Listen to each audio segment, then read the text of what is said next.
오늘은 테스트를 통과해야 쓰임받고 축복받는다, 이런 제목으로 하나님 말씀을 나누도록 하겠습니다. 1970년대에 차범근 축구선수는 한국인들의 영웅이었습니다. 아시아 최고의 축구선수였고 그랬죠. 그런데 1970년대 말에 차범근 선수가 독일 분데스리가에 진출하게 됐어요. 그런데 그 독일에서 입단하기로 되어 있는 팀에서 차범근 선수를 테스트를 한 다음에 테스트에 합격하면 받아들이겠다, 이런 조건이 붙었습니다. 그런데 그걸 한국 사람들이 알고 엄청나게 분노했습니다. 아니, 감히 차범근 선수를 테스트를 해? 우리의 영웅을 테스트를 한다니. 그냥 못에 가도 시원찮을 사람을 테스트를 다 해? 그러면서 아주 상당히 분노했어요. 그렇지만은 한국 사람들이야 잘 아니까 그러지만 독일 사람들에게는 생소한 사람이기 때문에 테스트를 해야 한 다음에 하는 게 당연하겠죠. 감정적으로 접근할 게 아니죠. 그래서 테스트를 한 다음에 실력이 탁월하니까 받아들였어요. 그 다음에 데뷔를 했는데 데뷔한 첫 시합부터 골이 터졌어요. 그 뒤로 아주 엄청난 센세이션을 불러일으켰죠. 그래서 그 뒤로는 차범근 선수를 서로 데려가려고 그렇게 했습니다. 지금도 독일 사람들 중에 많은 사람은 코리아 그러면 이 차범근 선수를 생각한다고 합니다. 하나님께서는 성도들을 축복하기 전에 먼저 테스트를 하십니다. 테스트를 통과해야 하나님의 복이 임합니다. 하나님은 사람을 쓰시기 전에 먼저 테스트를 합니다. 테스트를 통과해야 쓰임 받습니다. 우리가 하나님께 쓰임 받으려면, 또 하나님의 복을 받으려면 이 테스트를 통과해야 돼요. 이 테스트에 합격을 해야 됩니다. 그럴 때 하나님께 쓰임 받고 하나님의 축복을 우리가 받을 수가 있게 되는 것입니다. 우리가 예수를 믿고 구원받는 것은 우리 믿음으로 되는 거예요. 하나님을 우리 있는 모습 그대로, 우리가 회개하면 모습 그대로 받아주고 그냥 안아줍니다. 그러나 하나님의 축복을 받고 하나님께 쓰임받는 것은 또 다른 차원의 문제예요. 하나님께서는 쓰임받고 하나님의 복을 받으려면 하나님의 테스트를 통과해야 된다고 그렇게 말씀하시는 거죠. 성경을 보면 하나님은 테스트하시는 하나님입니다. 그런 것들이 성경에 여러 군데 나옵니다. 하나님은 먼저 믿음의 조상인 아브라함을 테스트하셨어요. 그래서 창세기 22장 1절에 보면 그 이후에 하나님이 아브라함을 시험하시기로는 히브리어로 나샤인데 이 말은 테스트한다, 그런 뜻이에요. 테스트하시려고 부르시되 이스라엘 민족을 테스트하려고 부르셨어요. 그리고 아브라함의 믿음을 테스트하셨습니다. 네 독자를 죽여서 제물로 드리라. 그런데 아브라함은 그 믿음 테스트에 통과했습니다. 그래서 테스트를 통과하고 나니까 하나님께서 엄청난 축복을 다시 확인하시고 이 사명을 다시 확인해 주셨습니다.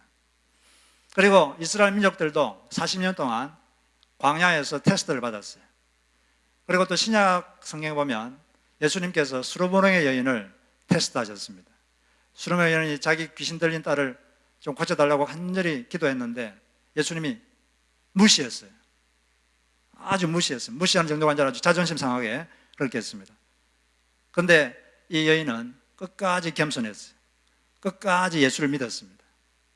계속 예수님을 믿고 겸손하게 했을 때 예수님께서 너가 그렇게 하였으니 가라, 너의 딸이 고침을 받았느니라. 그 테스트를 통과하고 나니까 귀신 들린 딸의 치유라는 그런 선물을 그 여인에게 하나님이 주셨습니다. 하나님께서는 먼저 작은 것을 맡겨보신 다음에 그것으로 테스트를 합니다. 그리고 그 테스트를 통과하면 큰 것을 맡겨줍니다. 하나님은 먼저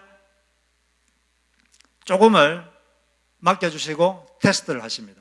그런 다음에 그걸 통해서 신뢰가 되면 많은 것을 맡겨주십니다. 이게 신약 성서에 자주 나오는 원리입니다.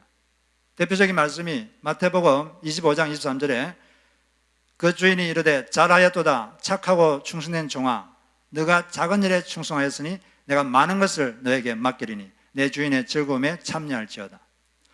작은 것으로 테스트한 다음에 그것으로 신뢰가 되니까 하나님이 큰 것을 맡겨주는 거예요.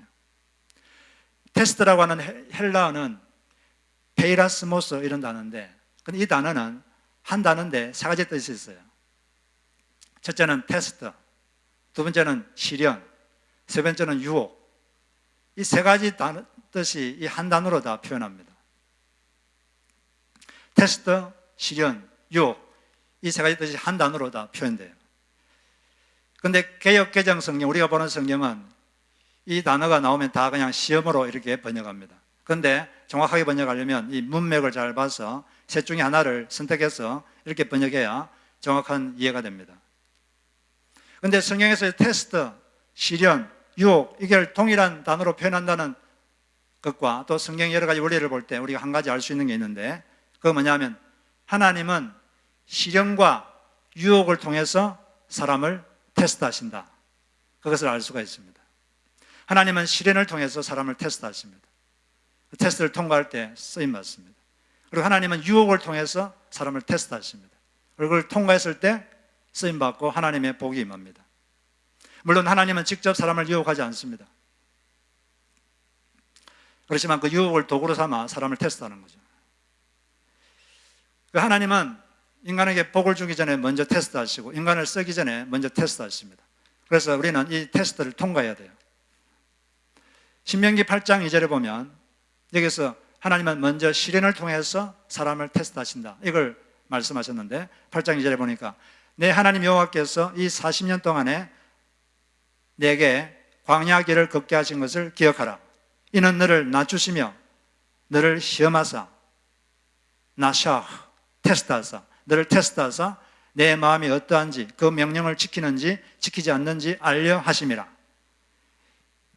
하나님께서 이스라엘 민족에게 광야를 통과하는 40년 동안 광야를 지나게 하는 시련, 이건 시련이죠.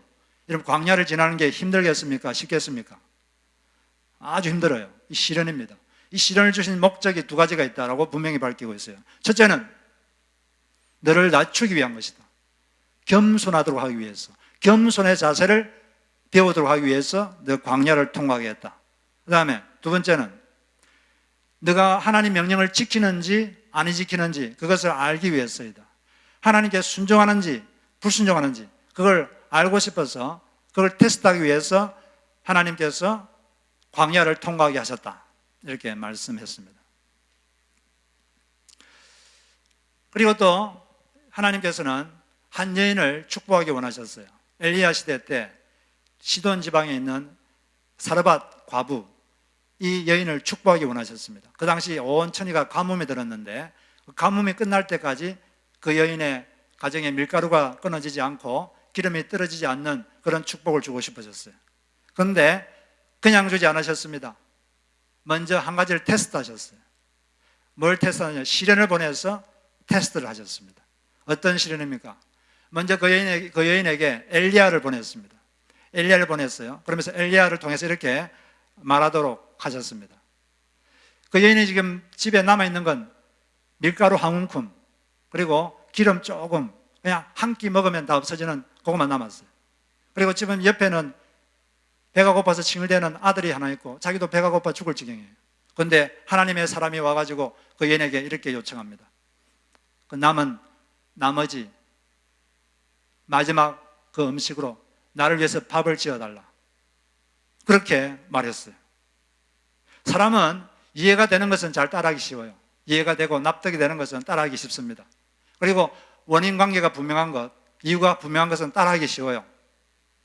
그런데 자기가 납득이 안 되고 이해가 안 되고 인과관계가 확실하지 않고 이런 건 따라하기가 힘듭니다. 그 여인의 생각에 이 말은 상당히 따라하기 힘든 말이에요. 아니, 하나님의 사람이란 사람이 이렇게 굶고 있는 사람 보면 불쌍하게 생각해야지, 남아있는 거 가지고 그걸 자기를 먹이라는 거. 여러분, 그런 말을 들으면 여러분들은 쉽게 그걸 가지고 그걸 먹이고 그렇게 할 수 있겠습니까? 그런데 하나님은 그것을 가지고 그 여인을 테스트하신 거예요. 그 여인은 그 테스트를 통과했습니다. 합격했어요. 그러고 나자 바로 하나님께서 그 여인에게 이제 가뭄이 끝날 때까지 너의 밀가루가 끊어지지 않을 것이고 기름이 떨어지지 않을 것이다, 이렇게 하신 겁니다. 이처럼 하나님께서는 이 시련을 통해서 우리를 테스트하십니다. 우리는 많은 시련이 있어요. 응답되지 않은 기도도 이것도 일종의 시련입니다. 이해되지 않는 사건, 이런 것도 시련이에요. 많은 시련이 있는데 그걸 통해서 그때 어떻게 반응하는지, 그때도 끝없이 하나님 앞에 믿음으로 또 순종으로 이렇게 하나님 앞에 반응할 때 하나님께서 여러분 가운데 역사하시고 여러분을 사용할 줄로 믿습니다. 그 다음에 또 시련을 통해서 테스트할 뿐 아니라 하나님은 유혹을 통해서 테스트하십니다. 오늘 우리가 읽은 이 말씀이 바로 그걸 말해주고 있죠. 예수님께서는 지금 유혹을 받고 있어요. 마귀의 유혹을 받고 있습니다. 그런데 이걸 통해서 예수님은 지금 테스트를 당하고 있습니다.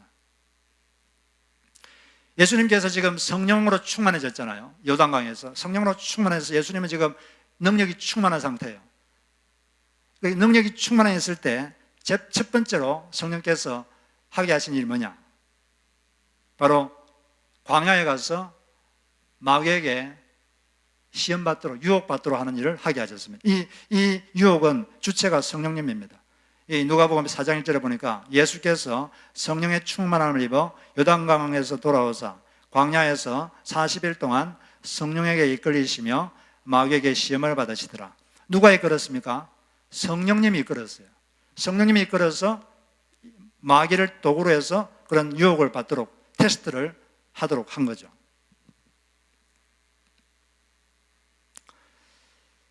이 테스트를 통과한 다음에야 예수께서는 본격적으로 사역을 하셨습니다. 그래서 우리가 테스트를 통과해야 쓰임받을 수 있는 거예요. 예수님의 또 다른 호칭이 하나 있는데 고린도전서 15장에 보면 마지막 아담 이런 호칭이 있죠. 마지막 아담, 이 둘째 아담인데 이 말은 첫째 아담이 있다는 거예요.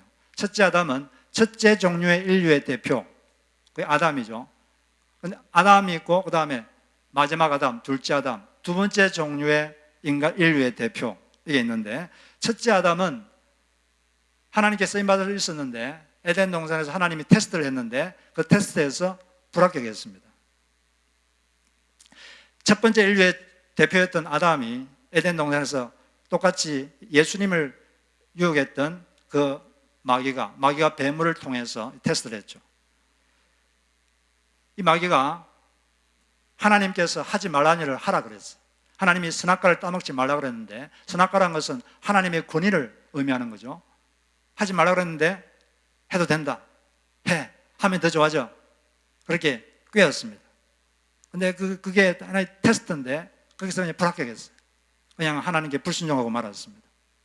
그렇게 되자 더 이상 이 아담은 하나님께서 이미 자기에게 준 하나님의 축복을 더 이상 유지할 수가 없었습니다.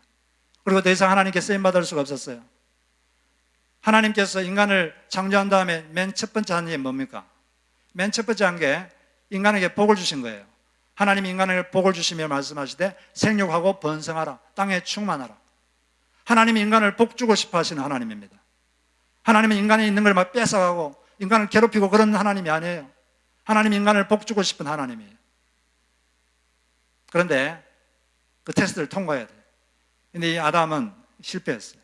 더 이상 쓰임받지 못했고 이미 갖고 있던 이 축복도 다 놓쳐버리고 말았습니다. 그래서 이 첫 번째 아담이 테스트를 불합격함으로써 모든 인류가 멸망의 구렁이에 빠졌습니다. 이 멸망에 빠진 인류를 구원하기 위해서 두 번째 종류의 인류의 대표 예수 그리스도가 이 땅에 오셨어요. 두 번째 아담, 마지막 아담이 오셨습니다. 그런데 마귀는 이 예수님을 또 테스트했습니다. 유혹했죠.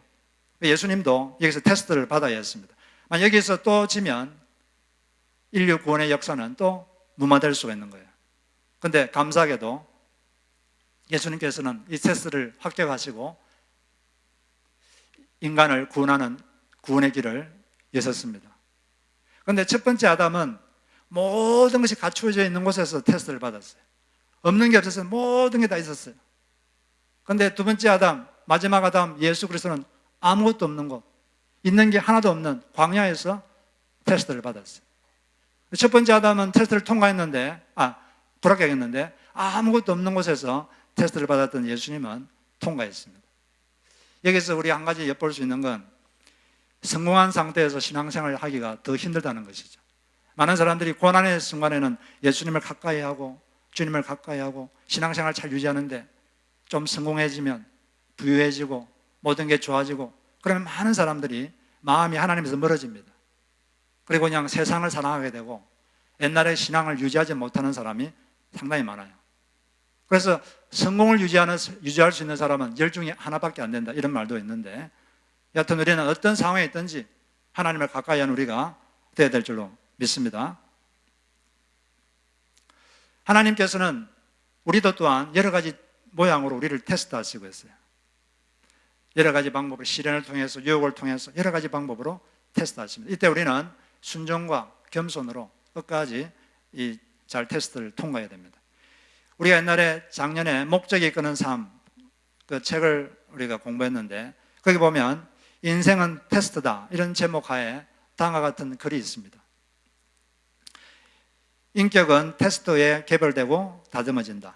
삶의 모든 영역이 테스트이고 우리는 항상